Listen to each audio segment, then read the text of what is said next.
Thank you, Andrew. Take a look at this. A Midtown man says he found these guns dumped in his backyard right after a shootout. Rifles, pistols with Glock switches, high-capacity magazines, all connected, MPD says, to a crime scene less than a quarter mile away from where they were found. And that man says some of the guns were still warm. The barrels were still hot because they've been fired. Scary. Fox 13's Jack Billier is joining us tonight in the Breaking News Center. Jack, we've learned that at least 2 of the guns were reported stolen. Well, MPD says those 2 Glock pistols were reported stolen. One just last month, the other back in 2021. Now, I got a hold of the police reports from those thefts, and neither one mentions those Glock switch devices you just saw on the guns, which turns them from a regular pistol into an automatic weapon. There's these duffel bags, a backpack. I open it up, machine guns. Yeah, and what scared me was that could have gone off. Andrew Hogan had a closer brush with violent crime than most. It started when he heard loud noises and went outside to investigate. It was kind of gnarly. Yeah, I thought I was in the bathroom and I heard these studs, ba-bum, ba-bum, ba-bum, ba-bum. I thought it was the construction going on next door.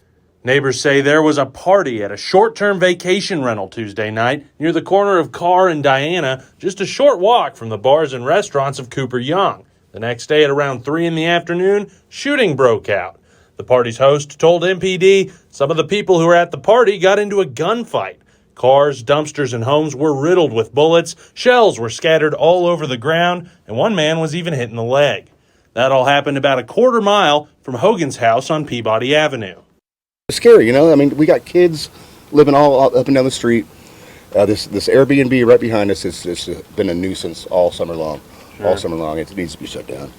Hogan says after the shooting stopped, some of the people involved ran through his neighbor's yard and threw 2 backpacks full of guns into his backyard, still warm from the shooting. And yeah, that's what scared me. I felt it, and I'm like, Jesus. Yeah, I'm like, then I opened up the other bag, and then another one, like big old round ammunition. Hogan says he took the bags of guns to his front porch and handed them over to police, then went back to his backyard. That's when he says a man popped his head over the fence and asked to get them back. I'm like, dude, the cops are here, dude.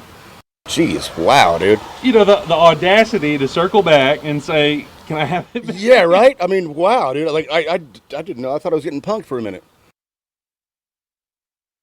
MPD if there have been any arrests or if there was any suspect information in the case. A spokesperson said he'd have to check in on that, though it is worth noting that investigators found a pay stub with somebody's name on it in one of the bags, though it's not clear if that person is a suspect or not. I also managed to get a hold of the property manager at that vacation rental, though he declined to comment on the situation. Darcy? That is Fox 13's Jack Billier reporting live in the Breaking News Center tonight. Thank you so much, Jack.